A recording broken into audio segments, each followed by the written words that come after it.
ಶ್ರೀ ಗುರುಭ್ಯೋ ನಮಃ. ವಾಲ್ಮೀಕಿ ರಾಮಾಯಣದ ಅರಣ್ಯಕಾಂಡದ 49ನೇ ಸರ್ಗ ಮುಕ್ತಾಯ ಆದಾಗ ಸೀತೆಯನ್ನ ರಾವಣ ಅಪಹಾರ ಮಾಡಿದ ಘಟನೆಯನ್ನು ನಾವು ಶ್ರವಣ ಮಾಡಿದ್ವಿ. ಸೀತೆ ಅಂದ್ರದು ಕೇವಲ ಸೀತೆಯ ಆಕೃತಿ ಹೊರತು ಲಕ್ಷ್ಮೀ ಸ್ವರೂಪವಾದ ಸೀತೆ ಅಲ್ಲ ಅಂತನ್ನೋದನ್ನ ಕೂರ್ಮ ಪುರಾಣ, ವರಾಹ ಪುರಾಣ, ಸ್ಕಂದ ಪುರಾಣ, ಬ್ರಹ್ಮ ವೈವರ್ತ ಪುರಾಣ, ತಾತ್ಪರ್ಯ ನಿರ್ಣಯ ಇತ್ಯಾದಿಗಳ ಹಿನ್ನೆಲೆಯಲ್ಲಿ ಕೂಡ ಶ್ರವಣ ಮಾಡಿದ್ವಿ. ಸೀತೆಯ ಆಕೃತಿಯೇ ಆದ್ರೂ ಆ ಆಕೃತಿಯನ್ನು ಕೂಡ ಅವನಿಗೆ ಮುಟ್ಲಿಕ್ಕಾಗಲಿಲ್ಲ. ಕಾಮಭಾವನೆಯಿಂದ, ಕ್ಷುದ್ರ ಭಾವನೆಯಿಂದ ಆಕೃತಿಯನ್ನಾದರೂ ಅವನಿಗೆ ಮುಟ್ಲಿಕ್ಕಾಗಲಿಲ್ಲ. ಅವಳು ನಿಂತ್ಕೊಂಡಿದ್ದಂಥ ಭೂಖಂಡ ಏನಿತ್ತು ಅದನ್ನೇ ಹೊತ್ಕೊಂಡು ಹೋದ ಅಂತ ನಿನ್ನೆ ಅವರು ಹೇಳಿದರು. ಅದು ಈ ಆನಂದ ರಾಮಾಯಣದಲ್ಲಿ ನಿಂದು ಕಂಡು ಬಂದಿಲ್ಲ. ಆದರೆ ಬೇರೆ ಯಾವುದೋ ಅದ್ಭುತ ರಾಮಾಯಣನೋ ಅಧ್ಯಾತ್ಮ ರಾಮಾಯಣನೋ ಹೀಗೆಲ್ಲಾದ್ರೂ ಬೇರೆ ಕಡೆ ಇದ್ದಿರಬೇಕು. ಯಾಕಂದರೆ ವಿಷ್ಣುನಂದನ ಶ್ರೀಪಾದರು ತಮ್ಮ ಬಾಲ ರಾಮಾಯಣದಲ್ಲಿ ಸೀತೆ ಆಕೃತಿಯನ್ನು ಕೂಡ ಆತ ನೇರವಾಗಿ ಸ್ಪರ್ಶ ಮಾಡಲಿಲ್ಲ, ಹೊರತು ಆ ಆಕೃತಿ ನಿಂತಹ ಭೂಖಂಡವನ್ನು ಕಿತ್ತಿ ಅದನ್ನು ತೆಗೆದುಕೊಂಡು ಹೋದ ಅಂತ ಅವ್ರು ಹೇಳ್ತಾರೆ. ಆದರೆ ಆನಂದ ರಾಮಾಯಣದಲ್ಲಿ ತಾಮ್ ಧೃತ್ವ ಆ ಸೀತೆ ಆಕೃತಿಯನ್ನು ಹಿಡಿದುಕೊಂಡು ತನ್ನ ಸನ್ಯಾಸಿ ರೂಪವನ್ನು ತ್ಯಾಗ ಮಾಡಿ ತನ್ನ ರಥಕ್ಕೆ ಏರಿಸಿದ ಅಂತ ಆನಂದ ರಾಮಾಯಣದಲ್ಲಿದೆ. ಮರದ ಮೇಲೆ ಮಲ್ಕೊಂಡಿದ್ದ ಜಟಾಯು ಪಕ್ಷಿ. ಅವನು ಸೀತೆಯ ಕೂಗನ್ನು ಕೇಳಿದ. ರಾವಣನನ್ನ ಸೀತೆಯನ್ನು ಇಬ್ಬರನ್ನು ನೋಡಿದ. ಅಲ್ಲಿ ಕೂತ್ಕೊಂಡೇ ಹೇಳಿದ ಅವನು, ನೀನು ಸನಾತನ ಧರ್ಮದಲ್ಲಿ ನಿಷ್ಠನಾದಂಥವನು, ಅಂದರೆ ನೀನು ಕೂಡ ಬ್ರಾಹ್ಮಣನ ಮಗನೇ, ಜ್ಞಾನಿಯಾದವನು, ಇಂಥ ಕ್ಷುದ್ರವಾದ ಕಾರ್ಯವನ್ನು ಮಾಡಬಾರ್ದು ಅಂತ ಅವನಿಗೆ ಉಪದೇಶ ಮಾಡಿದ. ನಾನು ಯಾರು ಅಂದರೆ ಮಹಾಬಲಿಷ್ಠನಾದಂಥ ಗೃಧ್ರ ರಾಜ, ಹದ್ದುಗಳ ಲೋಕದ ಒಬ್ಬ ರಾಜ ನಾನು, ಜಟಾಯು ಅಂತ ನನ್ನ ಹೆಸರು. ರಾಮ ದಶರಥನ ಮಗ. ನೀನು ಯಾರನ್ನ ಅಪಹಾರ ಮಾಡ್ಕೊಂಡು ಹೋಗ್ತಿದ್ದೀಯಲ್ಲ ಅವಳು ರಾಮನ ಪತ್ನಿ ಸೀತೆ ಅಂತ ಅವಳ ಹೆಸರು. ನೀನು ಸ್ವಯಂ ರಾಜನಾಗಿದ್ದು, ಅದರಲ್ಲೂ ಧಾರ್ಮಿಕರಾದಂತಹ ರಾಜನಾಗಿದ್ದು ಪರಪತ್ನಿಯನ್ನು ಸ್ಪರ್ಶ ಹೇಗೆ ಮಾಡ್ತೀಯ? ಇಂಥ ಕ್ಷುದ್ರ ಭಾವನೆಯಿಂದ ನೀನು ಅವಳನ್ನ ಸ್ಪರ್ಶ ಮಾಡೋದು ನಿನಗೆ ಉಚಿತ ಅಲ್ಲ. ನೀನು ಸ್ವಯಂ ರಾಜ, ಧಾರ್ಮಿಕನಾದವನು, ಮಹಾಕುಲದಲ್ಲಿ ಹುಟ್ಟಿದವನು, ಮಾಡಬಾರ್ದು.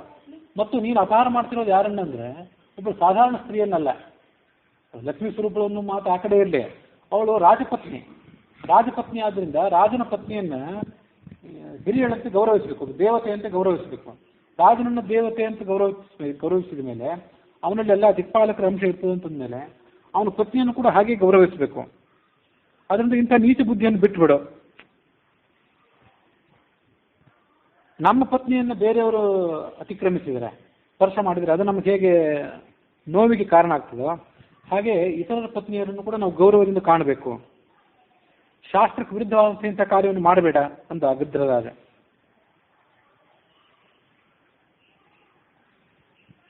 ಅದಕ್ಕೆ ವ್ಯಾಖ್ಯಾನ ಏನಂತಂದ್ರೆ, ಶಾಸ್ತ್ರಾರ್ಥ ಬಹಳ ಸೂಕ್ಷ್ಮವಾದದ್ದು. ಧರ್ಮ ಏನು ಅಧರ್ಮ ಏನು ಅಂತ ತಿಳ್ಕೊಳ್ಳೋದು ಸಾಮಾನ್ಯರಾದವರಿಗೆ ಬಹಳ ಕಷ್ಟ ಆಗಬಹುದು. ಅದಕ್ಕಾಗಿ ಶಾಸ್ತ್ರ ಸಾಮಾನ್ಯವಾಗಿ ಏನು ಹೇಳ್ತದೆ ಅಂದರೆ, ಮಹಾಜನೋ ಏನು ಗತಸ್ಥ ಪಂಥಾಹ ಯಥಾ ರಾಜ ತಥಾ ಪ್ರಜಾಹ ಅಂತ ಹೇಳ್ತದೆ ಶಾಸ್ತ್ರ. ದೊಡ್ಡವರಾದವರು ಯಾವ ಮಾರ್ಗದಿಂದ ನಡ್ಕೊಂಡು ಹೋಗಿರ್ತಾರೋ ಆ ಮಾರ್ಗವನ್ನು ಹಿಡ್ಕೊಂಡು ಹೋಗಿಬಿಡಿ. ಸುಮ್ಮನೆ ನಿಮಗೆ ಧರ್ಮ ಏನು ಅಧರ್ಮ ಏನು ಅಂತ ನಿರ್ಧಾರ ಮಾಡಿಕೊಂಡು ಅದರಂತೆ ನಡ್ಕೊಳ್ಳೋದು ಕಷ್ಟ. ಅದಕ್ಕಾಗಿ ದೊಡ್ಡವರು ನಡೆದಂತೆ ನಡೆದು ಬಿಡಿ ಅಂತ ಹೇಳ್ತದೆ.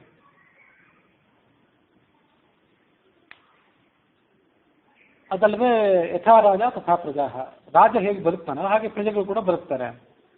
ರಾಜನವಾದವನು ಧಾರ್ಮಿಕ ಮಾರ್ಗದಿಂದ ಬದುಕಿದ್ರೆ ಪ್ರಜೆಗಳು ಬದುಕಲಿಕ್ಕೆ ಸಾಧ್ಯ. ಹಾಗಾಗಿ ನೀನು ಅಧರ್ಮದ ಮಾರ್ಗ ಹಿಡಿಬೇಡ. ಇದು ಒಂದು ಮಾತು. ಇನ್ನೊಂದು, ನಮ್ಮ ಪತ್ನಿಯರನ್ನ ಇನ್ನೊಬ್ಬರು ಅತಿಕ್ರಮಿಸಿದ್ರೆ ಅದು ಹೇಗೆ ನಮಗೆ ದುಃಖಕ್ಕೆ ಕಾರಣ ಆಗ್ತದೋ ಅದನ್ನು ಗಮನದಲ್ಲಿಟ್ಕೊಂಡು ಪರಪತ್ನಿಯರನ್ನು ಸ್ಪರ್ಶ ಮಾಡಬಾರ್ದು ಅಂತ ಹೇಳಿದ. ಅದಕ್ಕೂ ಕೂಡ ಮಹಾಭಾರತದಲ್ಲಿ ಸಮ್ಮತವಾದ ಮಾತಿದೆ. ಧರ್ಮ ಅಂದ್ರೆ ಏನು ಅಂತ ನಮಗೆ ತಿಳ್ಕೊಳ್ಳಿಕ್ಕಾಗದೇ ಇದ್ರೆ, ಯಾವುದು ನ್ಯಾಯ ಯಾವುದು ಅನ್ಯಾಯ ಅಂತ ನಮಗೆ ತಿಳ್ಕೊಳ್ಳಿಕ್ಕಾಗದೇ ಇದ್ರೆ, ಪರಸ್ಯ ಆತ್ಮನ ಪ್ರತಿಕೂಲ ನಿತ್ತು ಪರಸ್ಯಾಪಿ ನಸಮಾಚರೇತ್ ಅಂತ ಒಂದೇ ಸರಳವಾದ ವಾಕ್ಯ. ನೀವು ಯಾವ ಕೆಲಸವನ್ನ ಇನ್ನೊಬ್ಬರು ನಿಮಗೆ ಮಾಡಿದರೆ ಅದು ನಿಮಗೆ ಅನಿಷ್ಟ ಅಂತ ತಿಳ್ಕೊತೀರ, ನಿಮಗೆ ಅದರಿಂದ ನೋವು ಅಂತ ತಿಳ್ಕೊತೀರಿ. ಆ ಇನ್ನೊಬ್ಬರು ಮಾಡ್ಲಿಕ್ಕೆ ಬಂದ್ರೆ ಅದನ್ನು ತಪ್ಪು ಅಂತ ತಿಳ್ಕೊತೀರಿ, ಅವರನ್ನು ಖಂಡನೆ ಮಾಡ್ತೀರಿ. ಅಂತಹ ಕೆಲಸವನ್ನು ನೀವು ಮತ್ತೊಬ್ಬರಿಗೆ ಮಾಡದೇ ಇದ್ರೆ ಆಯ್ತು. ಇದು ಬಹಳ ಸರಳವಾದದ್ದು, ನ್ಯಾಯ ಅನ್ಯಾಯ ಏನು ಅಂತ ತಿಳ್ಕೊಳ್ಳಿಕ್ಕೆ. ಆದರೆ ಮನುಷ್ಯ ತಪ್ಪೋದಿಲ್ಲೇ. ಅವನ ಹತ್ರ ಯಾವಾಗಲೂ ಎರಡು ಅಳತೆಗೋಲು, ತನ್ನನ್ನು ಅಳ್ಕೊಳ್ಳಿಕ್ಕೆ ಅಳತೆಗೋಲು ಬೇರೆ, ಇನ್ನೊಬ್ಬರನ್ನ ಎಳಲಿಕ್ಕೆ ಅಳತೆಗೋಲು ಬೇರೆ. ಅವರನ್ನು ನಿಂದನೆ ಮಾಡಲಿಕ್ಕೆ, ನಾವು ಇನ್ನೊಬ್ಬರನ್ನ ಖಂಡನೆ ಮಾಡಲಿಕ್ಕೆ, ಮತ್ತೊಬ್ಬರನ್ನ ವಿಮರ್ಶೆ ಮಾಡಲಿಕ್ಕೆ ನಾವು ಉಪಯೋಗ ಮಾಡುವಂಥ ಶಾಸ್ತ್ರ, ಅದಕ್ಕೆ ಬಳಕೆ ಮಾಡುವಂಥ ಶ್ಲೋಕಗಳು ನಮ್ಮಲ್ಲೆಲ್ಲ ಸನ್ನದ್ಧವಾಗಿರ್ತವೆ ಯಾವತ್ತು ಅವ್ರನ್ನ ವಿಮರ್ಶೆ ಮಾಡಲಿಕ್ಕೆ. ಆ ಯಾವ ಒಂದು ಶ್ಲೋಕನೂ ಕೂಡ ನಮ್ಮನ್ನು ವಿಮರ್ಶೆ ಮಾಡ್ಕೊಳ್ಬೇಕಾದ್ರೆ ನೆನಪಿಗೆ ಬರೋದಿಲ್ಲ ನಮಗೆ. ನಾವು ಎರಡು ಮುಖದ ಮನುಷ್ಯರು, ಡಬಲ್ ಸ್ಟ್ಯಾಂಡರ್ಡ್ ಮಂದಿ ನಾವೆಲ್ಲರೂ. ಅದಕ್ಕೆ ಶಾಸ್ತ್ರ ಅದನ್ನು ಸರಳವಾಗಿ ಹೇಳ್ತದೆ. ನಿನಗೆ ಯಾವುದು ಅನಿಷ್ಟನೋ, ನಿನಗೆ ಬೇರೆಯವರು ಯಾವುದನ್ನು ಮಾಡಬಾರ್ದು ಅಂತ ನೀನು ಅನ್ಕೊಳ್ತೀವೋ ಅದನ್ನು ಬೇರೆಯವರಿಗೆ ನೀನು ಮಾಡಬೇಡ ಅಷ್ಟು ಸರಳವಾಗಿ ಹೇಳಿದೆ. ಆದರೆ ಮನುಷ್ಯ ಅದನ್ನು ತಿಳ್ಕೊಳ್ಳೋದಿಲ್ಲ. ನಮ್ಮ ಕಡೆಯಿಂದ ಬೇರೆಯವರು ಲಂಚ ತಗೊಳ್ಬಾರ್ದು ಅಂತ ನಾವು ಅಪೇಕ್ಷೆ ಪಡ್ತೇವೆ. ನಮ್ಮ ಮನೆಯನ್ನು ಮತ್ತೊಬ್ಬರು ತೋಚಬಾರ್ದು ಅಂತ ಅಪೇಕ್ಷೆ ಪಡ್ತೇವೆ. ನಮ್ಮ ಸ್ತ್ರೀಯರ ಕಡೆ ಮತ್ತೊಬ್ಬರು ಕೆಟ್ಟ ಕಣ್ಣು ಹಾಕಬಾರ್ದು ಅಂತ ಅಪೇಕ್ಷೆ ಪಡ್ತೇವೆ. ಇದೆಲ್ಲರೂ ನಾವು ಮತ್ತೊಬ್ಬರಿಗೆ ಮಾಡ್ತೇವೆ. ಅರ್ಥವನ್ನು ಉಪಯೋಗ ಮಾಡೋ ಸಂದರ್ಭ ಬಂದಾಗ, ಅರ್ಥವನ್ನು ಸಂಪಾದನೆ ಮಾಡೋ ಸಂದರ್ಭ ಬಂದಾಗ, ಬೇರೆಯವ್ರ ಕಡೆಯಿಂದ ತಗೊಳ್ಳೋ ಸಂದರ್ಭ ಬಂದಾಗ ನಮಗೆ ಯಾವುದೋ ನೆನಪಿಗೆ ಬರೋದಿಲ್ಲ. ನಮ್ಮ ಕಡೆ ಲಂಚ ಕೇಳಲಿಕ್ಕೆ ಬಂದಾಗ ನಾವು ಅವನನ್ನು ಬೇಕಾಬಿಟ್ಟು ಬೈತೇವೆ. ನಾವು ಅರ್ಥದ ಸ್ವೀಕಾರ ಮಾಡೋ ಸಂದರ್ಭ ಬಂದಾಗ ಯಾವ ಮಾರ್ಗದಿಂದ ಮಾಡ್ತಿದ್ದೀವಿ, ಅದು ಸಂಪಾದನೆ ಹೇಗೆ ಮಾಡ್ತೀವಿ, ಸಂಗ್ರಹ ಹೇಗೆ ಮಾಡ್ತೀವಿ ಅಂತ ನಮ್ಮನ್ನು ಸ್ವಲ್ಪನೂ ಆಲೋಚನೆ ಮಾಡೋದಿಲ್ಲ. ಅದನ್ನು ಅಧಿಕಾರದಿಂದ ವಶಪಡಿಸ್ಕೊತೀವಿ. ಇದು ನಮ್ಮ ಮುಖ ಇದೆ. ಅದಕ್ಕಾಗಿ ನಮ್ಮನ್ನೆಲ್ಲ ಮುಖವಾಡಗಳು ಅಂತ ಕರೀತಾರೆ ಮನುಷ್ಯರನ್ನು. ಮೇಲೆ ಪ್ರಾಮಾಣಿಕರ ಮುಖ, ಧಾರ್ಮಿಕರ ಮುಖ, ಪಂಡಿತರ ಮುಖ ಮೇಲಕ್ಕೆ, ಒಳಗಿರುವ ಮುಖನೇ ಬೇರೆ. ಅದಕ್ಕಾಗಿ ಕೃತ್ರಿಮವಾದ ಮುಖವಾಡಗಳನ್ನು ಹಾಕೊಂಡು ಓಡಾಡ್ತಿದ್ದೇವೆ ನಾವು. ಸಜ್ಜನರಂತೆ, ಪ್ರಾಮಾಣಿಕರಂತೆ, ಧಾರ್ಮಿಕರಂತೆ. ಒಳಗಿರುವ ಮುಖನೇ ಬೇರೆ ಎಲ್ಲರಿಗೂ. ನಾವು ಆಚರಣೆ ಮಾಡಲಿಕ್ಕೊಂದು, ಹೇಳಲಿಕ್ಕೊಂದು. ಅದಕ್ಕಾಗಿ ಹಿಂದೊಮ್ಮೆ ಹೇಳಿದ್ದೆ, ರಾವಣ ಅಂದ್ರೆ ಬೇರೆ ಯಾರೂ ಅಲ್ಲ, ನಾವೇ ರಾವಣರು. 10 ತಲೆ 100 ತಲೆ ಅಂತಲೇ ಏನಿದೆ, ಅದು ಆ ಕಲ್ಪದಲ್ಲಿ ಈ ಕಲ್ಪದಲ್ಲಿ ಅಂತ ಹೀಗೆಲ್ಲ ಬಂತು. ಅವನಿಗೆ ನಿಜವಾಗ್ಲೂ 100 ತಲೆಗಳಿದ್ದೇವೆ, 10 ತಲೆಗಳಿದ್ದೇವೆ, ಆ ಮಾತು ಆ ಕಡೆ ಇರಲಿ. 10 ತಲೆಗಳು 100 ತಲೆಗಳು ಅಂದರೆ ನಮ್ಮ 10 ಆಕಾಂಕ್ಷೆಗಳು, ನಮ್ಮ ದುರಾಸೆ, ನಮ್ಮ ಮಹತ್ವಾಕಾಂಕ್ಷೆ, ನಮ್ಮ ದುರ್ಬುದ್ಧಿ, ಇವುಗಳಿಂದ ಸಂಕೇತ. ಹಾಗಾಗಿ ನಾವೇ ರಾವಣರು. ಧರ್ಮ ಅರ್ಥ ಕಾಮಗಳಿಗೆ ರಾಜನೇ ಮೂಲ. ರಾಜನನ್ನ ಪ್ರಜೆಗಳು ಗಮನಿಸ್ತಾರೆ. ರಾಜನನ್ನ ಪ್ರಜೆಗಳು ಗಮನಿಸಿ ಅದರಂತೆ ತಾವು ಕೂಡ ನಡ್ಕೊಡ್ತಾರೆ. ಯದ್ಯದ ಆಚರತ ಶ್ರೇಷ್ಠ ತತ್ತದೇವೇತರೋ ಜನ ಅಂತ ಭಗವದ್ಗೀತೆ. ಶ್ರೇಷ್ಠನಾದವನು, ಪಂಡಿತನೇ ಆಗಲಿ, ರಾಜನೇ ಆಗಿರಲಿ, ಅಧಿಕಾರ ಸಂಪನ್ನನೇ ಆಗಿರಲಿ, ಯಾವ ಕೆಲಸವನ್ನು ಅವನು ಮೊದಲು ಮಾಡ್ತಾನೋ ಅದನ್ನು ಜನ ನಿಶಂಕವಾಗಿ ಅನುಸರಣೆ ಮಾಡಿಬಿಡ್ತಾರೆ. ನೀನು ಪಾಪಿಷ್ಠ ಅಂದ ಜಟಾಯು, ಚಪಲಚಿತ್ತ, ಚಂಚಲ ಸ್ವಭಾವದವನು, ನಿನಗೆ ಇಂಥ ಅಧಿಕಾರ ಸ್ಥಾನ ಮಾನ ಯಾವುದೂ ಸಿಗಬಾರ್ದಿತ್ತು, ನೀನು ಅದಕ್ಕೆ ಅಯೋಗ್ಯ. ಆದರೂ ಅದೇನೋ ಹೇಗೋ ಸಿಕ್ತು ನಿನಗೆ. ದುಷ್ಟ ಸ್ವಭಾವ, ಕಾಮಕ ಸ್ವಭಾವ, ಅದು ಹುಟ್ಟಿದ ಆರಭ್ಯ ಬಂದಿದ್ರೆ ಅಂಥ ಸ್ವಭಾವವನ್ನು ಹೋಗಲಾಡಿಸಲಿಕ್ಕೆ ಸಾಧ್ಯವೇ ಇಲ್ಲ. ಎಷ್ಟೇ ಸದುಪದೇಶ ಮಾಡಿದ್ರು ಆ ಸದುಪದೇಶದಿಂದ ಅವನು ದುಷ್ಟ ಸ್ವಭಾವವನ್ನು ತೊಳೆಯಲಿಕ್ಕೆ ಸಾಧ್ಯ ಇಲ್ಲ. ರಾಮ ನಿನ್ನ ಸಾಮ್ರಾಜ್ಯಕ್ಕೆ ಬಂದು ಏನಾದರೂ ಅಪರಾಧ ಮಾಡಿದ್ನ, ನಿನಗೇನು ತೊಂದರೆ ಕೊಟ್ಟಿದ್ನ? ಹಾಗಿರುವಾಗ ನೀನು ಅವನಿಗೆ ಯಾವ ಕಾರಣಕ್ಕಾಗಿ ಇಂಥ ಕೇಡು ಬಗಿತಾ ಇದ್ದೆ? ಶೂರ್ಪನಖೆಯ ಸಲುವಾಗಿ ಖರದೂಷಣರು ರಾಮನ ಮೇಲೆ ದಂಡೆತ್ತಿ ಬಂದರು. ಖರದೂಷಣ ತ್ರಿಶಿರರು. ಹಾಗಾಗಿ ರಾಮ ಅವರ ಮೇಲೆ ಪ್ರತೀಕಾರ ಮಾಡಬೇಕಾಯ್ತು. ಇದರಲ್ಲಿ ರಾಮನ ತಪ್ಪೇನಿದೆ?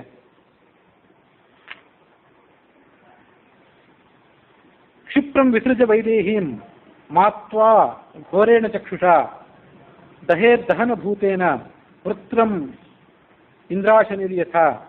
ರಾಮ ತನ್ನ ಬಾಣಗಳಿಂದ ನಿನ್ನನ್ನು ಸುಟ್ಟು ಬಿಡೋದಕ್ಕಿಂತ ಮೊದಲೇ ನೀನು ಆ ಸೀತೆಯನ್ನು ಬಿಟ್ಟು ಕೊಡು.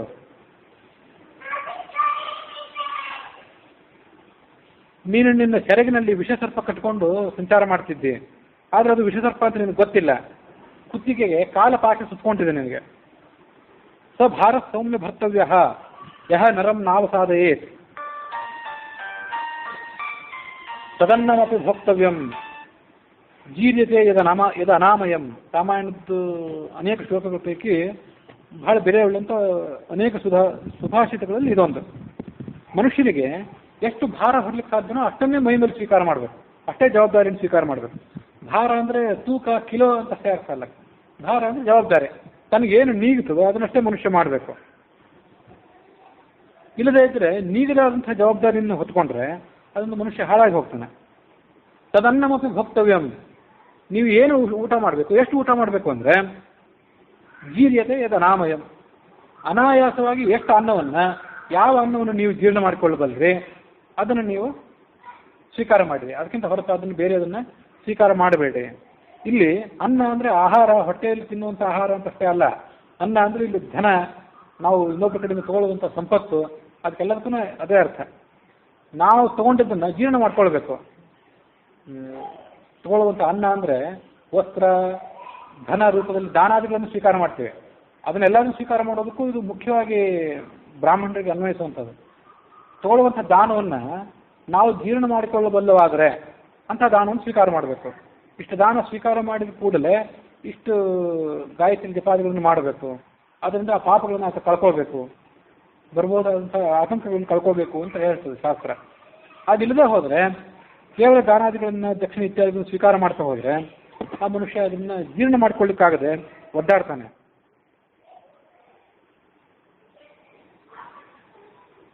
ಯಾವ ಕೆಲಸವನ್ನು ಮಾಡೋದರಿಂದ ಮನುಷ್ಯನಿಗೆ ಕೀರ್ತಿ ಅಥವಾ ಧರ್ಮ, ಅರ್ಥ ಏನಾದರೂ ಸಾಧನೆ ಆಗ್ತದೆ ಅಂಥದ್ದನ್ನು ಮನುಷ್ಯ ಮಾಡಬೇಕು. ಕೀರ್ತಿಯೂ ಇಲ್ಲ, ಧರ್ಮವೂ ಇಲ್ಲ, ಅರ್ಥವೂ ಇಲ್ಲ, ಯಾವುದೂ ಆಗಲಿಲ್ಲ ಅಂತಂದರೆ ಅಂಥ ಕೆಲಸವನ್ನು ಮನುಷ್ಯ ಮಾಡಲಿಕ್ಕೆ ಹೋಗಬಾರ್ದು. ಯತ್ಕೃತ್ವ ನ ಭವೇದ್ ಧರ್ಮ ನ ಕೀರ್ತಿ ನ ಯಶಃ. ಕೀರ್ತಿಯೂ ಇಲ್ಲ, ಯಶಸ್ಸೂ ಇಲ್ಲ. ಕೀರ್ತಿ ಯಶಸ್ಸು ಅಂದರೆ, ಕೀರ್ತಿ ಅಂದರೆ ಸಾಮಾನ್ಯವಾಗಿ ಜನಗಳಲ್ಲಿ ಹೆಸರು, ಪ್ರಸಿದ್ಧಿ. ಯಶಸ್ಸು ಅಂದರೆ ಭಗವಂತನ ಪ್ರೀತಿ. ಹಿಂದೊಮ್ಮೆ ಅದನ್ನೇ ನಾನು ವ್ಯಾಖ್ಯಾನ ಮಾಡಿದ್ದು. ಕೀರ್ತಿಗೂ ಯಶಸ್ಸಿಗೂ ಮತ್ತೆ ಯಾರಾದರೂ ಕೆಲವರು ಬೇರೆ ಬೇರೆ ಅರ್ಥ ಹೇಳ್ಬೋದು. ಸಾಮಾನ್ಯವಾಗಿ ಕೀರ್ತಿ ಅಂದರೆ ಜನಪ್ರಸಿದ್ಧಿ, ಯಶಸ್ಸು ಅಂದರೆ ಭಗವಂತನ ಪ್ರೀತಿ.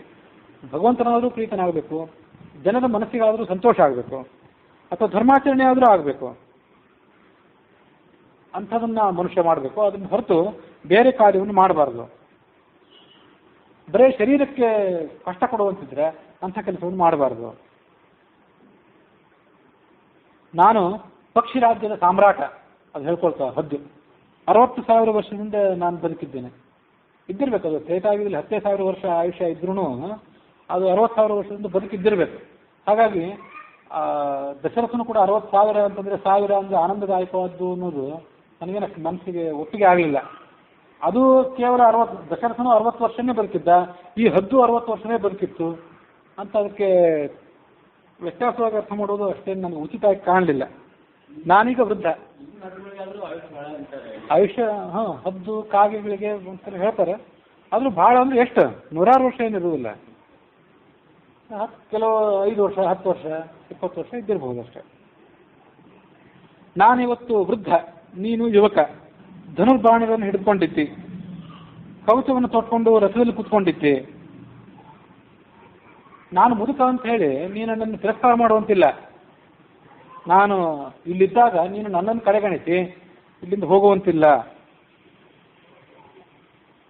ಅದಕ್ಕೊಂದು ಉದಾಹರಣೆ ಕೊಡ್ತು ಆ ಪಕ್ಷಿರಾಜ, ಜ್ಞಾನಿ. ಅದು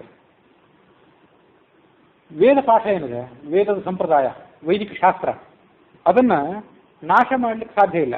ಯಾಕಂದರೆ ಅದು ಋಷಿಗಳ ಪರಂಪರೆಯಿಂದ ಪ್ರಾಪ್ತವಾದದ್ದು.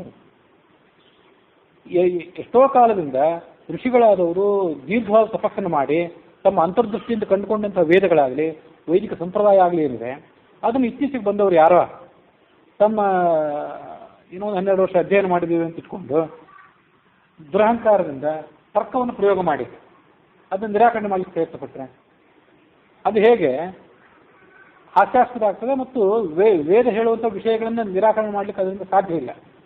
ವೇದಿಕ ಸಂಪ್ರದಾಯವನ್ನು ನಿರಾಕರಣೆ ಮಾಡಲಿಕ್ಕೆ ಸಾಧ್ಯ ಇಲ್ಲ. ವೇದ ಹೇಳುವಂಥ ವಿಷಯ ಅಂದರೆ ಯಾವುದು? ಪರಮಾತ್ಮ. ಪರಮಾತ್ಮ ಅನಾದಿ ಆದವನು, ನಿತ್ಯನಾದವನು, ಸರ್ವಜ್ಞ, ಸರ್ವಶಕ್ತ, ಸರ್ವಕರ್ತೃ ಆದವನು. ಜೀವಾತ್ಮನೂ ಕೂಡ ಅನಾದಿ ನಿತ್ಯ, ಆದರೆ ಅಲ್ಪಜ್ಞವನು, ಅಲ್ಪಶಕ್ತಿ, ಅಲ್ಪಕರ್ತೃ. ಮತ್ತು ಸ್ವರ್ಗ, ನರಕ ಇತ್ಯಾದಿ ಅತೀಂದ್ರಿಯ ವಸ್ತುಗಳ ಅಸ್ತಿತ್ವ. ನಮ್ಮ ಎಲ್ಲ ಸುಖ ದುಃಖಗಳಿಗೆ ನಮ್ಮ ಕರ್ಮವೇ ಕಾರಣ. ಇವು ಸಾಮಾನ್ಯವಾಗಿ ವೇದದ ಸಾರ ಇದೆ. ಇದನ್ನು ಋಷಿಗಳು ತಾವು ಕಂಡುಕೊಂಡಂತಹ ವೇದಗಳ ಮೂಲಕ ಪ್ರಚುರಪಡಿಸಿದ್ರು. ಈ ಸತ್ಯಗಳನ್ನು ಪ್ರಚುರಪಡಿಸಿದರು. ಆ ವೇದಗಳನ್ನು ಯಾವ ಋಷಿಗಳು ಬರೆದದ್ದಲ್ಲ, ಸ್ವಂತ ಹೆಸರಿನಿಂದ ಅವ್ರು ಯಾರು ಬರೆದದ್ದಲ್ಲ. ಅದನ್ನೆಲ್ಲ ಅವ್ರು ಕಂಡುಕೊಂಡ್ರಷ್ಟೇ. ತಪಸ್ಸು ಮಾಡ್ತಾ ಕುತ್ಕೊಂಡಾಗ, ತಪಸ್ಸು ತೀವ್ರವಾದಾಗ ಆ ತಪಸ್ಸಿನ ಮೂಲಕ ಹಿಂದೆ ಇದ್ದಂತಹ ವೇದಗಳೇ ಅದು ಅವರಿಗೆ ಹೊಳಿತದದು. ಹಾಗೆ ಹೊಳೆದಂತಹ ಪವಿತ್ರವಾದಂಥ ವೇದಗಳು, ಆ ವೇದಗಳ ಸತ್ಯವನ್ನು ಕುತರ್ಕದ ಬಲದಿಂದ, ದೇವರ ಅಸ್ತಿತ್ವವನ್ನು, ಪರಮಾತ್ಮನ ಅಸ್ತಿತ್ವವನ್ನು, ಆತ್ಮ, ಸ್ವರ್ಗ, ನರಕ ಇತ್ಯಾದಿಗಳ ಅಸ್ತಿತ್ವವನ್ನು ನಾವು ನಿರಾಕರಣೆ ಮಾಡಿಬಿಡ್ತೀವಿ ತರ್ಕದ ಬಲದಿಂದ ಅಂತ ಹೊರಟ್ರೆ ಅದು ಅಸಾಧ್ಯ, ಆಗೋದಿಲ್ಲ. ಅದು ತಾತ್ಕಾಲಿಕವಾಗಿ ಮೇಲ್ಗೈ ಆಗ್ಬೋದು, ಆ ತಾರ್ಕಿಕರಾದಂಥವರು ಅವರು ಬುದ್ಧಿ ಪ್ರಬಲ ಆಗಿದ್ದರೆ ಅವ್ರು ಮೇಲ್ಗೈ ಆಗಬಹುದು. ಆದರೆ ಎಂದೂ ಕೂಡ ವೈದಿಕ ಸತ್ಯ ಏನಿದೆ ಅದಕ್ಕೆ ಚ್ಯುತಿ ಇಲ್ಲ, ಅಷ್ಟು ಪವಿತ್ರವಾದ ಅರ್ಥ ಆಗುತ್ತೆ. ಹಾಗೇನೆ ಆ ವೇದಕ್ಕೆ ಅಭಿಮಾನಿನಿ ಆದವಳು ಅವಳು. ಆ ಉದಾಹರಣೆ ಕೊಡಲಿಕ್ಕೆ ಬಹಳ ಅರ್ಥ ಇದೆ, ಸಾರ್ಥಕವಾಗುತ್ತೆ ಆ ಉದಾಹರಣೆ. ನನ್ನ ಸಮ್ಮುಖದಲ್ಲಿ ನೀನು ವೈದೇಹಿಯನ್ನು ಬಲಾತ್ಕಾರವಾಗಿ ಸೆಳೆದುಕೊಂಡು ಹೋಗ್ಲಿಕ್ಕೆ ಸಾಧ್ಯವೇ ಇಲ್ಲ. ನಿನಗೇನಾದರೂ ಸಾಮರ್ಥ್ಯ ಇದ್ದರೆ ನನ್ನ ಜೊತೆ ಯುದ್ಧ ಮಾಡು. ರಾಮ ಬರ್ತಾನೆ, ಅವನ ಜೊತೆಗಾದರೂ ಯುದ್ಧ ಮಾಡು. ಖರದೂಷಣ ತ್ರಿಶಿರರು ಹೇಗೆ ಹತರಾದರೂ ಹಾಗೆ ನೀನು ಕೂಡ ಹತನಾಗಿ ಹೋಗ್ತೀವಿ. ಆ ರಾಜಕುಮಾರರು ರಾಮಲಕ್ಷ್ಮಣರು ಇಬ್ಬರು ಇವತ್ತು ಬಹಳ ದೂರ ಹೋಗಿದ್ದಾರೆ.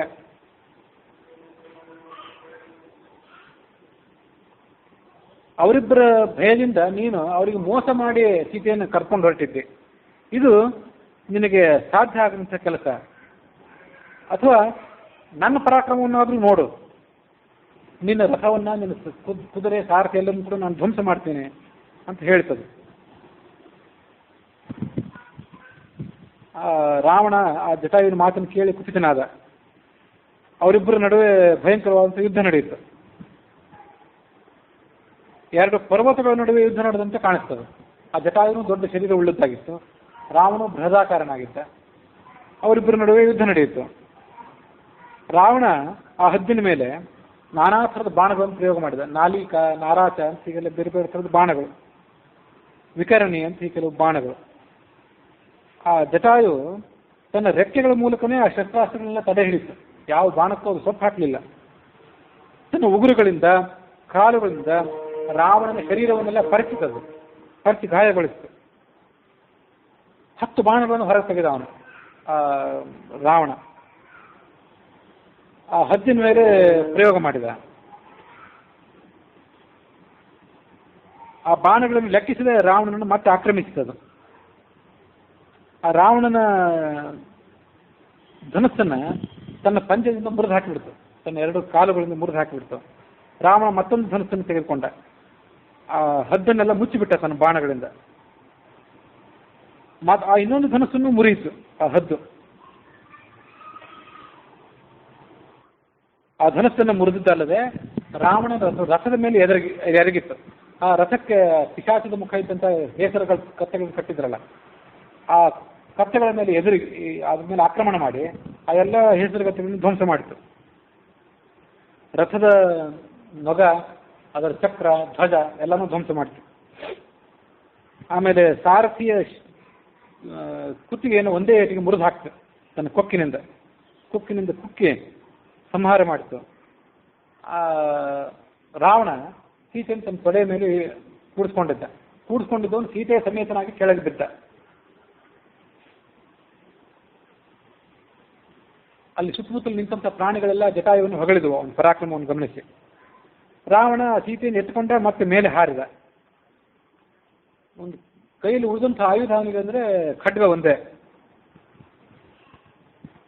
ರಾಮನ ಬಾಣ ವಜ್ರಾಯುಧದಷ್ಟು ಕಠೋರವಾದದ್ದು, ಅದನ್ನು ತಪ್ಪಿಸ್ಕೊಳ್ಳಲಾರೆ ನೀನು ಅಂತ ಮತ್ತೆ ನೆನಪು ಮಾಡ್ತದೆ ಆ ಜಟಾಯು. ನಿನ್ನ ಇಡೀ ಸೈನ್ಯ, ನಿನ್ನ ಬಂಧು ಮಿತ್ರರು ಸಮೇತನಾಗಿ ನಿನ್ನ ನಾಶ ಹೊಂದುತ್ತೀವಿ.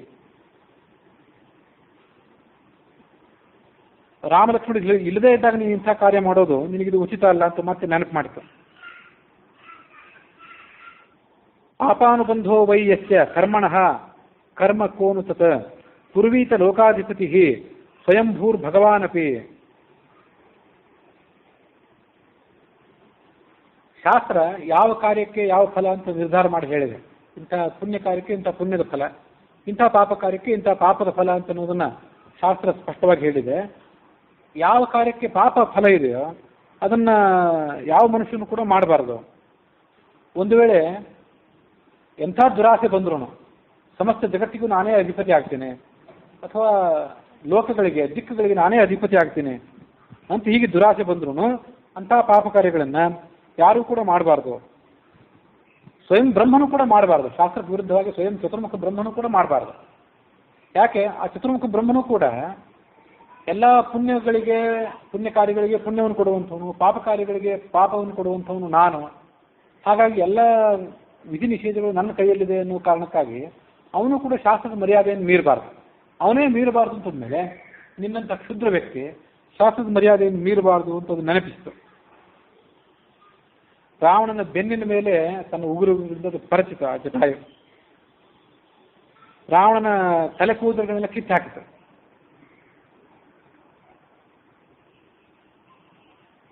ತನ್ನ ಎಡಗೈಯಿಂದ ಸೀತೆಯನ್ನು ಬಲವಾಗಿ ಹಿಡಿದುಕೊಂಡ ಅವನು. ಮತ್ತೆ ಬಲಗೈಯಿಂದ ಜಟಾಯುವನ್ನು ಅಪ್ಪಳಿಸಿದ. ರಾವಣ ಕೊಟ್ಟಂತ ಏಟನ್ನು ಅದು ತಪ್ಪಿಸಿಕೊಂಡಿತ್ತು.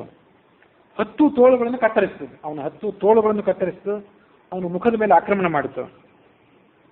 ಅದು ಹೇಗಾಯ್ತು ಅಂದ್ರೆ 10 ತೋಳುಗಳನ್ನು ಕತ್ತರಿಸಿದ್ರು ಕೂಡ ಆ ಮತ್ತೆ ಎಲ್ಲ ತೋಳುಗಳು ಚಿಗಿತು ಹೊರಗೆ ಬಂದವು. ಹುತ್ತದಿಂದ ಹಾವು ಹೊರಗೆ ಬಂದಂತೆ. ಕ್ಷಣ ಮಾತ್ರದಲ್ಲಿ ಹುತ್ತದಿಂದ ಹಾವು ಹೊರಗೆ ಬರ್ತಾವಲ್ಲ ಹಾಗೆ ಹೊರಗೆ ಬಂದವು. ಜಟಾಯುವನ್ನು ಮುಷ್ಟಿಯಿಂದ ಗುದ್ದಿದ, ಕಾಲಿನಿಂದ ಒದ್ದ ರಾವಣ.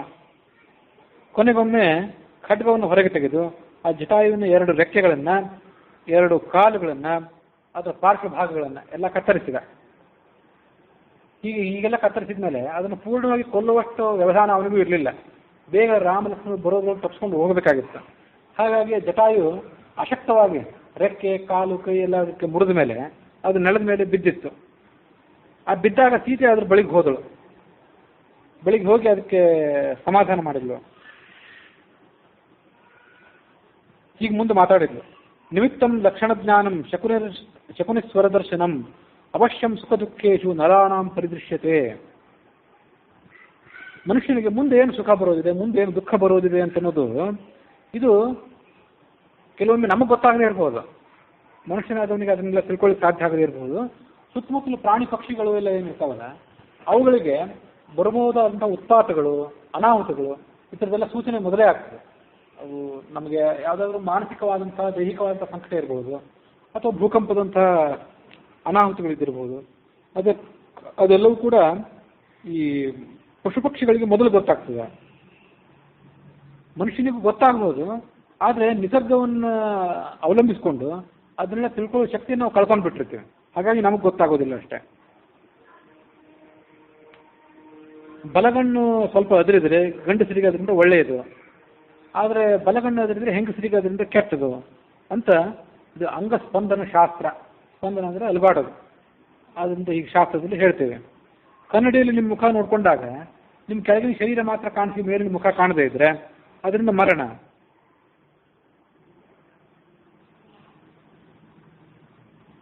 ಸ್ವಪ್ನೇಯ ಪುರುಷಂ ಕೃಷ್ಣಂ ಕೃಷ್ಣದಂತಂ ಪ್ರಪಶ್ಯತಿ ಸಯೇವ ಹಂತಿ. ನಿಮಗೆ ಸ್ವಪ್ನದಲ್ಲಿ ಕಪ್ಪು ಹಲ್ಲಿದ್ದಂಥವನನ್ನು, ಕಪ್ಪು ಬಣ್ಣದವನನ್ನು ಸ್ವಪ್ನದಲ್ಲಿ ನೋಡಿದರೆ ಮರಣ ಸಮೀಪ ಆಗಿದೆ ಅಂತ ತಿಳ್ಕೊಳ್ಬೇಕು. ಪಕ್ಷಿಗಳು ಎಡದಿಂದ ಬಲಕ್ಕೆ ಹೋಗಬೇಕು. ನೀವೆಲ್ಲರೂ ಹೊರಟಾಗ ನಿಮ್ಮ ಸಮೀಪದಲ್ಲಿ ಯಾವುದಾದ್ರು ಪಕ್ಷಿ ಹಾದು ಹೋದರೆ ಅದು ಎಡದಿಂದ ಬಲಕ್ಕೆ ಹೋದರೆ, ಪ್ರದಕ್ಷಿಣಾಕಾರವಾಗಿ ನಿಮ್ಮನ್ನು ಸುತ್ತಿದ್ರೆ ಅದು ಶುಭ ಶಕುನ. ಬಲದಿಂದ ಎಡಕ್ಕೆ ಅದು ಹೋಗಬಾರ್ದು. ಅವುಗಳ ಧ್ವನಿಗೂ ಕೂಡ ಒಂದೊಂದು ಅರ್ಥ ಇದೆ. ಅದನ್ನೆಲ್ಲ ಸಾಧ್ಯವಾದವರು ತಿಳ್ಕೊಳ್ತಾರೆ.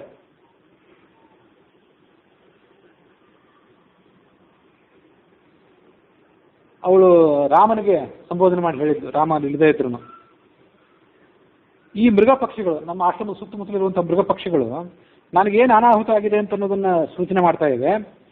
ನನ್ನನ್ನು ರಕ್ಷಣೆ ಮಾಡಲಿಕ್ಕಾಗಿ ಈ ಜಟಾಯು ನೆಲದ ಮೇಲೆ ಬಿದ್ದಿದ್ದಾನೆ ಇವತ್ತು ಏಟು ತಿಂದು. ನೀನು ಅವನನ್ನು ರಕ್ಷಣೆ ಮಾಡುವ ಅಂತ ಹೇಳಿದ್ಲು ಆ ಸೀತೆ. ರಾವಣ ಅಲ್ಲಿಗೆ ಬಂದ, ಅವಳನ್ನು ಹಿಡ್ಕೊಳ್ಳಿಕ್ಕೆ ಪ್ರಯತ್ನಪಟ್ಟ. ಅವನು ತಪ್ಪಿಸ್ಕೊಂಡು ಹಿಂದೆ ಇರುವಂಥ ಗಿಡಗಳು, ಬಳ್ಳಿಗಳು ಅಲ್ಲಿ ಅಡಗಿಕೊಂಡ್ಲು.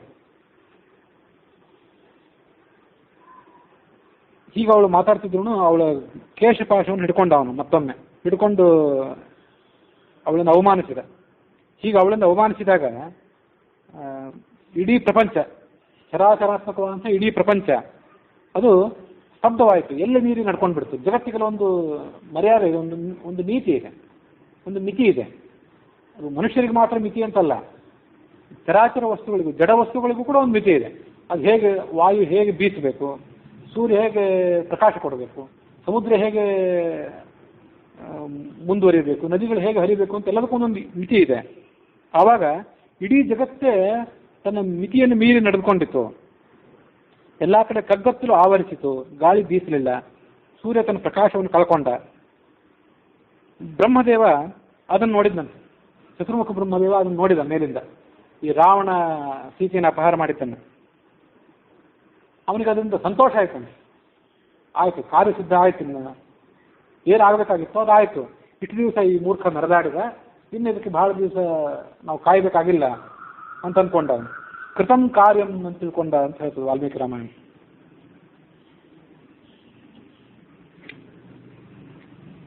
ಬರೇ ಚತುರ್ಮುಖ ಬ್ರಹ್ಮನಿಗೆ ಅಷ್ಟೇ ಅಲ್ಲ, ದಂಡ ಕಾರಣದಲ್ಲಿದ್ದಂಥ ಮಹರ್ಷಿಗಳಿಗೂ ಕೂಡ, ಅವರು ಎಲ್ಲ ತ್ರಿಕಾಲ ಜ್ಞಾನಿಗಳಂಥ ಮಹರ್ಷಿಗಳು, ಅವರಿಗೆ ಸಂತೋಷವೂ ಆಯಿತು ರಾವಣನ ಅಂಚೆಯನ್ನು ಸಮೀಪಿಸ್ತಲ್ಲ ಅಂತ ಹೇಳಿ.